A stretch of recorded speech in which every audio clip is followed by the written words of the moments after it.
বাংলাদেশের কোনো হাজি লাগেজে তামাক পাতা, জর্দা কিংবা গুল নিয়ে যান। মাঝে মধ্যে তারা সৌদি ইমিগ্রেশনেও ধরা পড়েন। এ বিষয়ে হাজিদের প্রতি আপনার নির্দেশনা কামনা করছি। প্রিয় দর্শক, আপনার এই মতামতের জন্য ধন্যবাদ। হাজিদের উচিত সৌদি আরবে যে সমস্ত বিষয়গুলো নিষিদ্ধ সেগুলো বহন করে নিজেরা বিপদে না পড়া এবং সহযাত্রীদেরকে অনেক সময় বিপদে ফেলা হয় এর মাধ্যমে, সেটা যেন তা না করেন।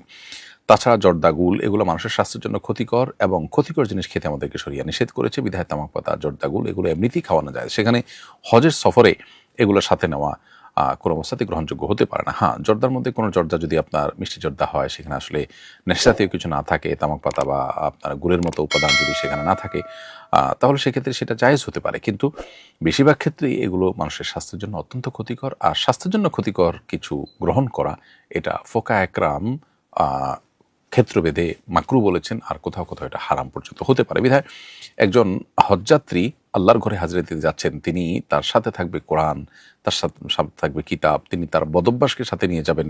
বিশেষ করে শরিয়ার আলোকে নিষিদ্ধ অথবা নিজের জন্য ক্ষতিকর এরকম বিষয়কে সাথে নিয়ে যাবেন, সেটা গ্রহণযোগ্য নয়।